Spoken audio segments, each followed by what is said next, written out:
The Fuel That Decided a War, Kampfgruppe Peiper and the Arithmetic of Defeat, December 17, 1944, 0530 hours, Honsfeld, Belgium. The engine of the Tiger tank coughed once, sputtered weakly, then fell silent. SS Lieutenant Colonel Joachim Peiper slammed his fist against the turret hatch. The metallic clang echoed through the pre-dawn darkness. His driver attempted to restart the 700-horsepower Maybach engine. Nothing happened. The fuel gauge read empty. The reserve tank was also dry. Peiper climbed down from his command tank. His boots crunched on the frozen Belgian soil. Around him sat the most powerful armored spearhead the Wehrmacht had assembled for Operation Watch on the Rhine. The Ardennes Offensive. 67 tanks, 149 half-tracks, and nearly 5,000 of Germany's most elite Waffen-SS soldiers, all paralyzed by empty fuel tanks. Through the morning mist, Peiper could see the abandoned American position ahead. Honsfeld was a critical supply depot for the United States 99th Infantry Division. The Americans had fled so quickly they had left fires still burning in oil drums. Coffee still steamed in metal cups. And there, lined up like a gift from the gods of war themselves, stood rows upon rows of jerry cans, thousands of them, the distinctive olive-drab American fuel containers. Peiper approached slowly, almost reverently. His adjutant pried open one can and sniffed the contents. High-octane gasoline. As his men began the frantic work of refueling their vehicles, Peiper walked among the stockpile, counting. The mathematics were staggering. 50,000 gallons, enough to fuel his entire Kampfgruppe for the push to the Meuse River, enough to potentially change the course of the offensive. The Americans had abandoned more fuel in this single depot than most German divisions had received in the past 6 months. But as Peiper stood among this bounty, watching his men pour American fuel into German tanks, a crushing realization settled over him like the morning fog. If the Americans could afford to abandon such quantities, if they could leave behind what Germany would guard with entire divisions, then this war was already over. Germany had not just miscalculated, Germany had fundamentally misunderstood the nature of its enemy.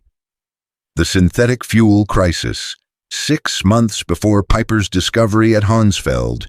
In June 1944, Albert Speer, Hitler's Minister of Armaments and War Production, had presented the Führer with a report that should have ended all offensive operations immediately. Germany's synthetic fuel production, the lifeblood of the Wehrmacht, had been systematically destroyed by Allied bombing. The Leuna works, which had produced 175,000 tons of fuel in April, managed only 5,000 tons by September.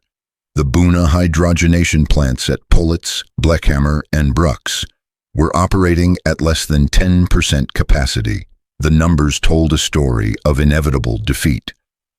In 1944, the United States produced approximately 1.8 billion barrels of crude oil. Germany, including all synthetic production and captured Romanian fields, managed 33 million barrels, less than 2% of American production. The Third Reich was attempting to wage mechanized warfare with horse-drawn logistics, while America was drowning its armies in petroleum abundance. Major Friedrich Zimmermann of the Wehrmacht's Logistics Command had calculated that the Ardennes offensive would require 4.5 million gallons of fuel to reach Antwerp. Hitler allocated 5 million gallons, but only half was actually delivered due to transportation problems. The German High Command was betting the entire offensive on capturing enemy supplies. This strategy revealed terminal weakness rather than strength. The Americans, meanwhile, had constructed a petroleum pipeline system across France called Pluto, Pipeline Under the Ocean, and the Red Ball Express. a massive truck convoy system that delivered 12,500 tons of supplies daily to the front lines. By December 1944, American forces in Europe were consuming 1.2 million gallons of fuel per day and receiving 1.4 million gallons. They were accumulating reserves while fighting. The plan and the reality. Joachim Peiper was not a fool. At 29, he was one of the youngest regimental commanders in the Waffen-SS. He was holder of the Knight's Cross with oak leaves and swords. He was a veteran of the Eastern Front, where he had learned that in modern warfare, fuel was more precious than ammunition. His Kampfgruppe had been designated the Schwerpunkt, the decisive point, of the entire Ardennes offensive. On December 14, 1944, 2 days before the offensive began, Peiper attended the final briefing at Tondorf. General Sepp Dietrich, commanding the 6th SS Panzer Army, was blunt. "You will have enough fuel to reach the Meuse if you capture American supplies." The fuel allocation for Kampfgruppe Peiper was 31,000 gallons, enough for 50 miles of combat operations. The distance to the Meuse was 65 miles. The mathematics of failure were built into the plan from the beginning. As his column prepared to advance on December 16th, Peiper issued strict orders. Tanks would operate in single file to conserve fuel. Engines would be shut off during any halt longer than 5 minutes. And the capture of American fuel dumps was priority one, above even tactical objectives. The contrast with American operations could not have been starker. That same morning, Captain James Rose of the United States, 743rd Tank Battalion, stationed just 20 miles from Peiper's starting position, recorded in his unit diary, received fuel resupply 8,000 gallons, third delivery this week. Storage tanks already at capacity. The offensive begins. December 16th, 1944, 0530 hours. The German artillery barrage that opened Operation Watch on the Rhine used more ammunition in 2 hours than the Wehrmacht had allocated for entire operations earlier in the war. But even this impressive display masked critical shortages. Peiper's column began moving at 7 o'clock in the morning, already behind schedule. The roads, which on German maps appeared as highways, were narrow country lanes. Many were unpaved. Within hours, traffic jams developed as vehicles designed for the Russian steppes struggled through the Ardennes forest. At Lanzerath, Peiper's first objective, they encountered unexpected resistance from a single American intelligence and reconnaissance platoon. 18 men held up the most powerful German armored column for nearly 10 hours. During the delay, Peiper's vehicles sat idling, burning precious fuel. When they finally broke through and reached Honsfeld, at dawn on December 17th, Peiper's column had covered 20 miles and consumed 40% of their fuel. At this rate, they would run dry before reaching the halfway point to the Meuse. The discovery at Honsfeld. The American supply depot at Honsfeld was not even a primary facility. It was a forward supply point for the 99th Infantry Division. What the United States Army classified as a Class 3B depot, a temporary fuel station, yet what Peiper found there exceeded the monthly fuel allocation for an entire German panzer division. Unteroffizier Hans Gruller later testified, "We found pyramids of jerry cans, each containing 5 gallons of gasoline. They were stacked 3 meters high, extending for perhaps 200 meters.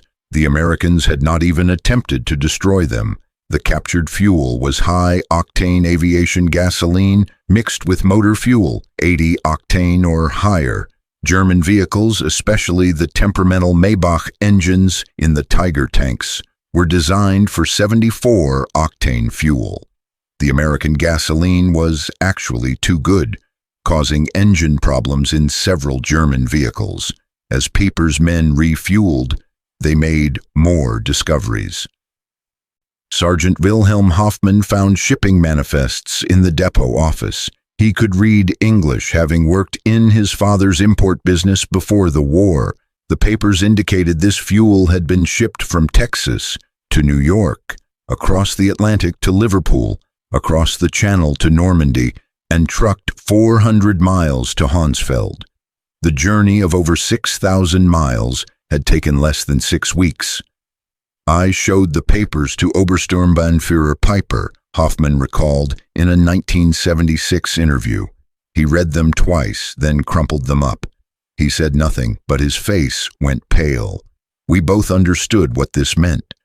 Private Ernst Barkman found a stack of Stars and Stripes newspapers dated December 15th, just 2 days old. The headline celebrated the opening of a new fuel pipeline from Cherbourg to Verdun, capable of delivering 300,000 gallons per day, a single pipeline delivering more fuel daily than Kampfgruppe Peiper would use in the entire offensive.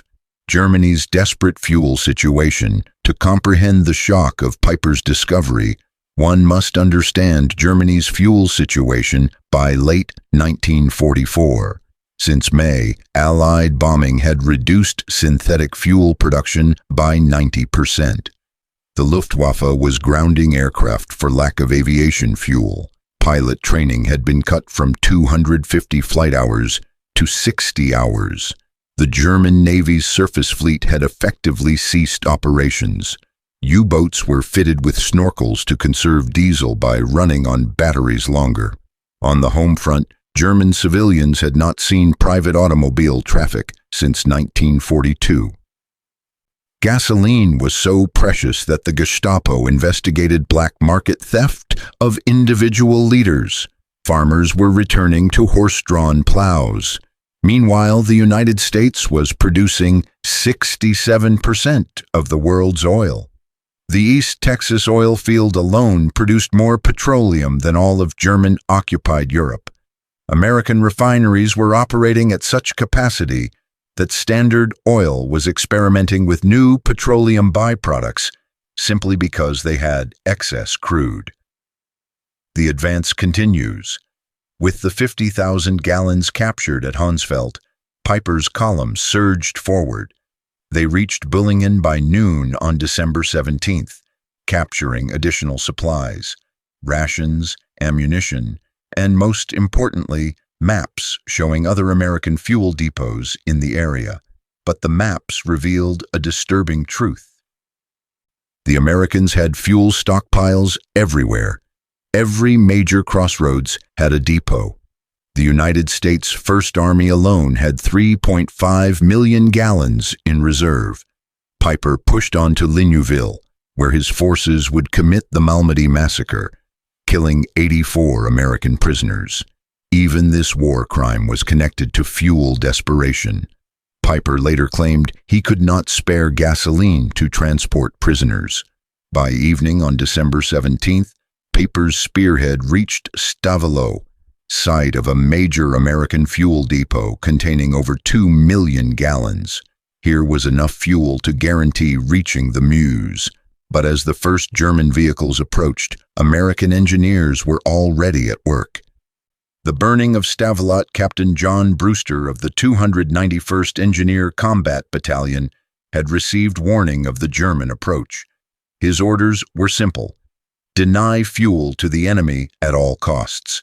The Stavelot depot contained 2,189,000 gallons of gasoline in jerry cans stacked across 15 acres. At 1630 hours on December 17th, as Peiper's advanced guard approached, Captain Brewster gave the order. Engineers poured gasoline trails between the stacks. White phosphorus grenades were distributed. Technical Sergeant Paul Hinkle threw the first grenade. The explosion was immediate and tremendous, he recalled. A wall of fire shot up maybe 100 feet. Within minutes, the entire depot was an inferno. Peiper's lead tanks arrived to find a pillar of black smoke rising 1,000 feet into the sky. The fire would burn for 3 days, consuming enough fuel to have powered Peiper's entire division to Antwerp and back. Unteroffizier Werner described the scene. The Obersturmbannführer stood on his tank turret, watching the flames. He said nothing for perhaps 5 minutes. Then he climbed down and told me, "They can afford to burn 2 million gallons to deny them to us. What are we doing here?" Across the Ardennes, American engineers were destroying fuel dumps rather than risk capture. At Trois Ponts, 1.1 million gallons burned. At Spa, 2.5 million gallons were destroyed. In total, Americans deliberately destroyed over 8 million gallons during the first week, more than Germany had allocated for the entire operation. The ability to casually destroy millions of gallons was rooted in a supply system beyond German comprehension. The American logistics miracle. The Red Ball Express had delivered 412,000 tons of supplies using 6,000 trucks, operating round the clock. Each truck consumed 40 gallons daily. The operation itself burned more fuel than German Army Group B received monthly. By December 1944, the Motor Transport Service employed 230 truck companies operating on color-coded routes. The system delivered 20,000 tons of supplies daily, including 3,000 tons of fuel. Colonel James Snyder, Chief Logistics Officer for 1st Army, recorded on December 18th. Fuel receipts yesterday, 1,847,000 gallons. Fuel issued 1,623,000 gallons. Net gain to reserves 224,000 gallons. The pipeline system was even more impressive. Operation Pluto had laid pipes across the English Channel, pumping 1 million gallons daily from Britain. A network of pipelines extended inland. The Cherbourg-Paris line delivered 800,000 gallons daily. The Seine line moved 650,000 gallons. By December 1944, Allied forces in Northwest Europe were consuming 7.5 million gallons daily, while receiving 8.2 million gallons. They were building reserves during offensive operations. The Arithmetic of Defeat. As Peiper pushed deeper into Belgium on December 18th, the impossibility of the German position became clear. At Cheneux, they captured another depot, 5,000 gallons consumed in 3 hours of combat. Tiger tanks consumed 2.5 gallons per mile in battle. Panthers burned 1.5 gallons per mile. In the difficult Ardennes terrain, consumption increased by 40%. Hauptmann Otto Dingler, maintenance officer for the 1st SS Panzer Regiment, recorded, by noon on December 18th, we had consumed 67,000 gallons since the offensive began. We had captured perhaps 55,000 gallons. We were operating at a deficit. The Americans, monitoring German radio traffic through ultra-intercepts, knew Peiper's fuel situation. General Courtney Hodges ordered all units, enemy critically short of fuel, destroy all gasoline stocks threatened by capture. That same day, American C-47s flew 316 sorties, delivering supplies to Bastogne, including 160,000 gallons of fuel. Americans were flying more fuel to a surrounded garrison than Peiper's entire Kampfgruppe possessed. By December 19th, as Peiper's forces engaged defenders at Stoumont, the fuel crisis had become critical. Tanks were being abandoned with empty fuel tanks rather than from battle damage. Peiper consolidated his remaining fuel, perhaps 8,000 gallons, enough for one engagement or retreat, but not both. Meanwhile, Allied planners were preparing for January operations. Brigadier General Maurice Gilland requested 245 million gallons for the coming month. The request was approved without discussion. The contrast in logistics. The contrast extended beyond quantity. American vehicles were standardized for efficiency. Sherman tanks consumed 0.8 gallons per mile versus the Tiger's 2.5 gallons per mile. American trucks achieved 8 miles per gallon fully loaded. Parts were interchangeable. Maintenance was simplified. German forces operated a bewildering array of captured and manufactured vehicles with different requirements. French tanks needed different oil than German Panthers. Soviet trucks required different parts than German Opels. Each complication multiplied logistical difficulties. On December 20th, Peiper received a radio message. Fuel convoy destroyed by Allied aircraft. No resupply possible. Continue with available resources. Peiper called his commanders together. Sturmbannführer Werner Pötschke was blunt. We have fuel for perhaps 20 kilometers. The Meuse is 30 kilometers away. According to Hauptsturmführer Grüller's testimony, the Obersturmbannführer said, "Gentlemen, we have discovered we are fighting an enemy who burns more fuel to deny it to us than we received for this entire operation. What we captured at Honsfeld, which seemed miraculous, was nothing to them. We cannot win." This realization was spreading. General Hasso von Manteuffel, commanding 5th Panzer Army, later wrote, "When I learned Americans had destroyed 8 million gallons, rather than risk our capturing it, I knew the offensive had failed before it began."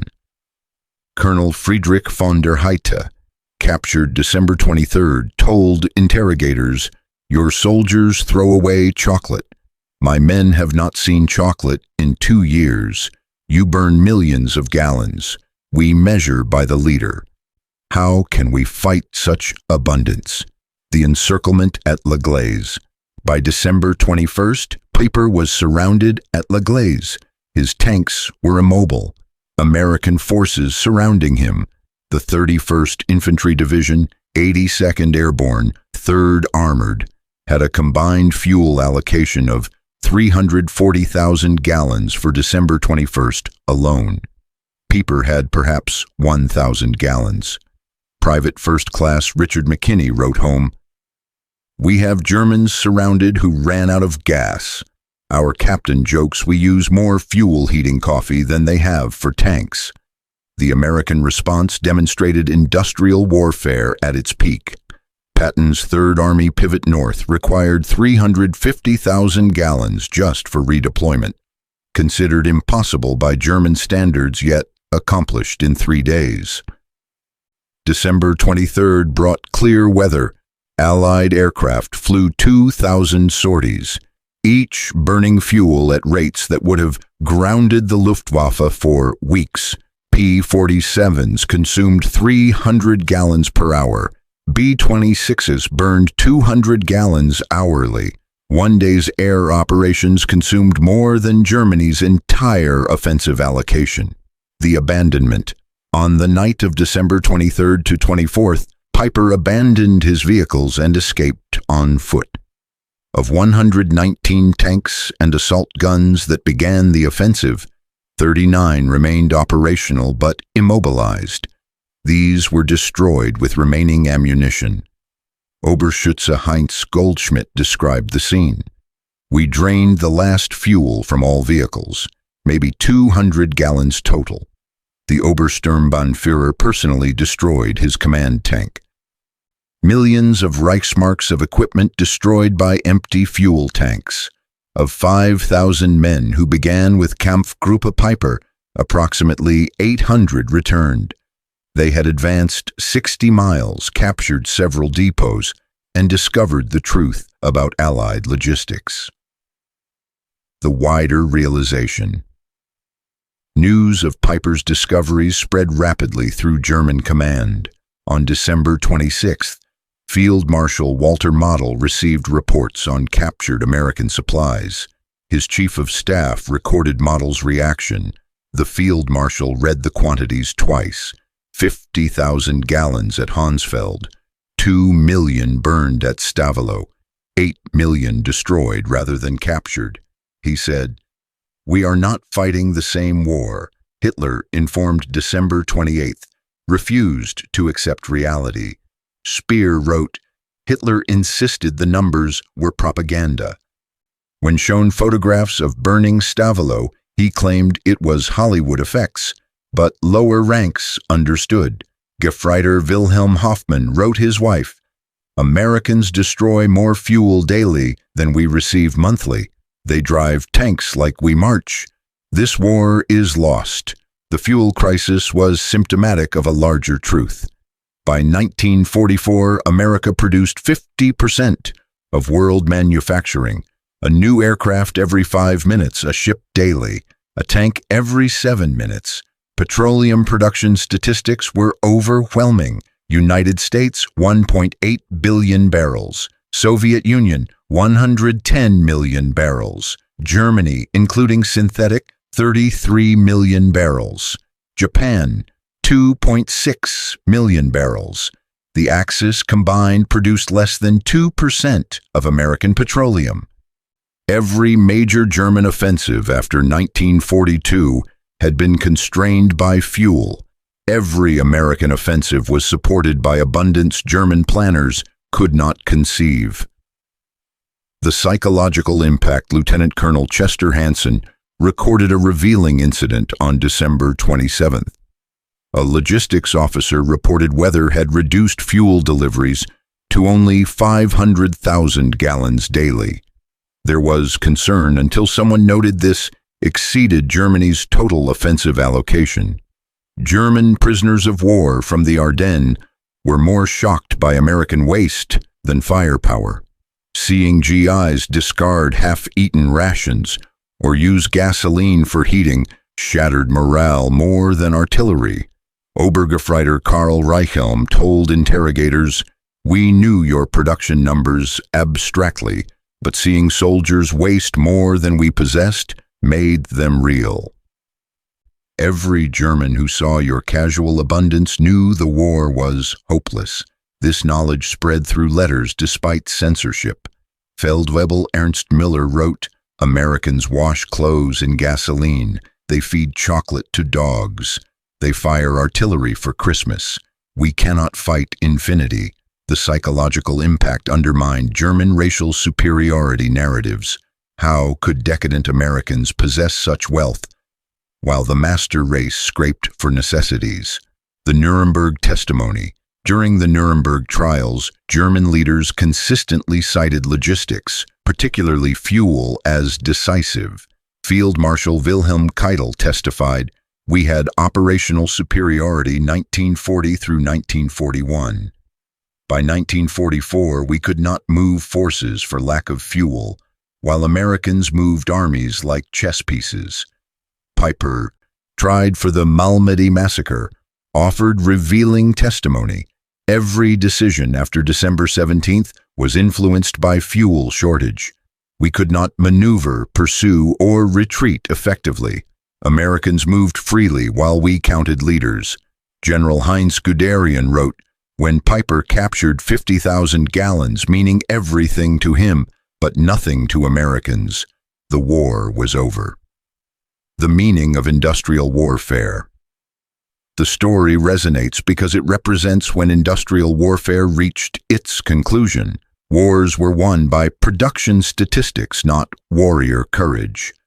The romantic notion of warfare died in the Ardennes among empty fuel tanks. Historian Richard Overy calculated that by 1944, Allied to Axis production ratios exceeded 5-to-1 in major categories. In petroleum, it approached 50-to-1. These advantages could not be overcome by superior training or tactics. America produced 324,750 aircraft during the war. Germany produced 119,907. Americans built 88,410 tanks. Germany produced 46,857. But most tellingly, America refined 1.8 billion barrels of oil in 1944 alone, while Germany scraped together 33 million barrels. The final accounting December 24th, 1944. As Peiper's men slipped through American lines on foot, abandoning 39 tanks, 70 half-tracks, and 177 other vehicles, the magnitude crystallized. They had captured 50,000 gallons, seemingly miraculous, only to learn it was meaningless to an enemy who could burn millions. Unteroffizier Werner reflected in 1975, "That morning at Honsfeld, finding American fuel, we celebrated like winning the lottery. By evening, learning about Stavelot burning, we understood we had already lost. Americans had so much they could destroy what we would die to possess." The 50,000 gallons was less than a single American armored division consumed in 2 days. Less than the Red Ball Express burned in 3 hours. A rounding error in Allied daily consumption. Major General J. Lawton Collins later wrote, "Germans' desperate attempts to capture fuel revealed their miscalculation. They assumed we valued fuel as they did, as irreplaceable. They could not comprehend we had so much. We could burn millions rather than risk tactical disadvantage." The operational failure operation. Watch on the Rhine failed through immutable mathematics of industrial warfare. The offensive consumed approximately 2.8 million gallons, 40% over-allocation. The difference came from captured supplies. During the same period, Americans consumed 267 million gallons, nearly 100 times more. The Wehrmacht lost 100,000 men, 800 tanks, 1,000 aircraft. But most devastating was the loss of illusions. Every German witnessing American abundance understood Germany was not fighting a war, but participating in its own execution. The post-war reflection. Joachim Peiper survived the war. He was imprisoned until 1956 for war crimes. On July the 14th, 1976, he was murdered at his home in France by unknown assailants. But in 1967, he told historian Henry Moll, "Finding that depot was the worst thing. If we had run out earlier, we might have retreated with dignity. Instead, we discovered Americans had oceans while we had drops. We discovered impossibility. The lesson extends beyond World War II. In industrial warfare, logistics supersedes tactics. Production overwhelms courage. Abundance defeats dedication. The German soldier of 1944 was arguably better trained and more experienced. It did not matter. Americans were backed by an industrial machine that could waste more than Germany could produce. This truth was encoded in every jerry can at Honsfeld, every gallon burned at Stavelot, every pipeline across France. Wars between industrial powers would be won by factories and refineries, not brilliant generals. Colonel Trevor Dupuy calculated that in December 1944, each American soldier was supported by 67 pounds of supplies daily. Each German received 3 pounds. Americans complained about waste. Germans would have considered American waste unimaginable abundance. The Museum at Glaise. In 1984, 40 years after the battle, veterans gathered at Glaise. The museum displays Peiper's Tiger tank, still positioned where it ran out of fuel on December 23, 1944. Former Unterscharführer Karl Wortmann stood beside the tank with former Staff Sergeant Roy Anderson of the 30th Infantry Division. "We always wondered why you stopped," Anderson said. "We thought it was tactical." Wortmann laughed bitterly. "We stopped because tanks were empty. You burned millions to keep it from us. How could we fight that?" Anderson was quiet, then said, "We never knew you were that short. We had so much we never thought about it." That exchange captured December 1944's truth. One side measured by the gallon, the other by millions. One fought for each jerry can, The other burned oceans. The outcome was predetermined. The documentary record. German records provide damning evidence. Army Group B's War Diary for December 1944, December 16th. Offensive begins. Fuel 70% of minimum. December 17th. Peiper captures 50,000 gallons. December 18th. Multiple depots destroyed. 5 million gallons lost. December 19th. Fuel critical. Units immobilized. December 24th. Peiper abandons vehicles. Fuel exhaustion. Meanwhile, First Army reports.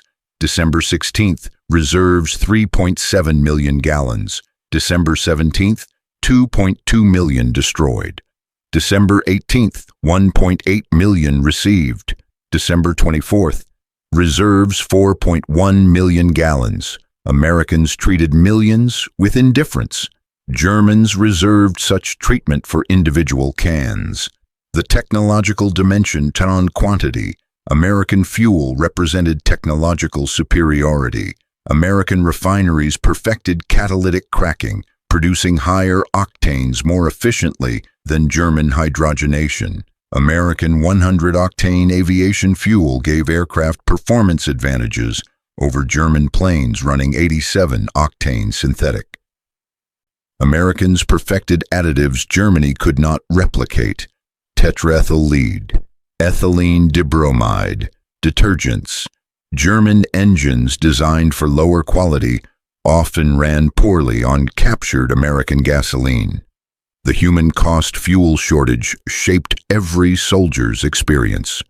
Gefreiter Hans Müller recorded on December 20th, marched 30 kilometers. No fuel for trucks, past abandoned American vehicles with engines running for warmth. They leave engines running. We marched through snow. Medical services were crippled. Ambulances could not evacuate wounded. Hospitals could not run generators. Men died waiting for transportation that never came.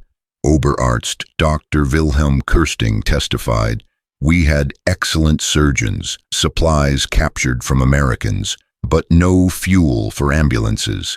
Men died who could have been saved with 10 kilometers of transport." The shattering of propaganda. The discoveries shattered German propaganda about American weakness. Soldiers had been told Americans were soft, incapable. Then they discovered Americans could destroy more than Germany possessed. Joseph Goebbels's diary, December 28th. Reports indicate serious morale problems. Soldiers write about American superiority, undermining our narrative. But stories spread faster than censorship. The myth of German superiority could not survive contact with American logistics. The end of options. The Ardennes failure meant Germany had no options except desperate defense. General Alfred Jodl testified at Nuremberg, "After the Ardennes, we knew it was lost. We had played our last card and discovered the enemy held all aces." Recognizing German desperation, Allies focused on destroying fuel production. By February 1945, German fuel production ceased. The Luftwaffe was grounded. Training canceled. The Wehrmacht became static, destroyed piecemeal by mobile enemies. Spring 1945 brought surreal scenes. German units surrendered from immobility, not defeat. Entire panzer divisions sat helplessly as Allies drove past. General Major Fritz Bayerlein described, "We had 42 operational tanks, experienced crews, ammunition. We had 300 liters of fuel, not enough for the next town. We destroyed our tanks and walked to captivity." Meanwhile, American advance was constrained only by traffic jams from vehicle abundance. Third Army alone had 15,000 vehicles. The final irony. Kampfgruppe Peiper's fuel crisis demonstrates how industrial capacity determined World War II's outcome. When Peiper stood among captured jerry cans that December morning, he glimpsed truth.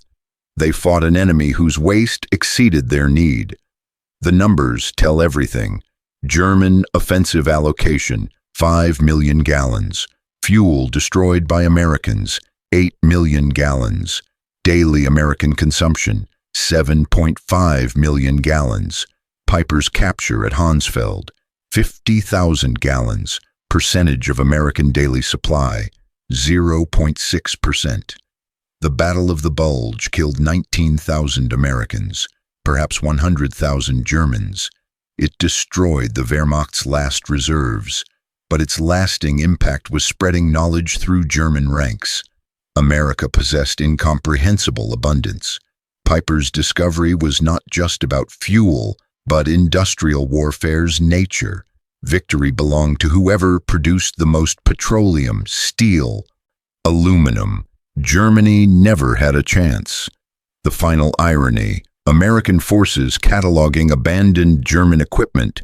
At La Glaise found 39 perfect tanks abandoned solely for lack of fuel. Major Robert Harrison's salvage report noted, fuel required 8,000 gallons. Classification minimal, source local reserve. Time 4 hours. What was impossible for Germans, 8,000 gallons to save their best tanks, was beneath American notice. A minor request using local reserves, exceeding Kampfgruppe Peiper's peak strength. Conclusion: the discovery. This was Peiper's discovery at Honsfeld. Not just that America had more fuel, but that American abundance operated on a scale making German scarcity irrelevant. The war was over when American industrial capacity mobilized. Honsfeld revealed what had been true since 1942. Germany fought the impossible, measuring defeat in gallons, while America measured victory in oceans. The Tiger tank sits in La Glaise's museum. The fuel gauge reads empty, a monument to when tactical excellence met logistical reality and lost. Visitors ask why such powerful tanks were abandoned. The answer is simple: no fuel.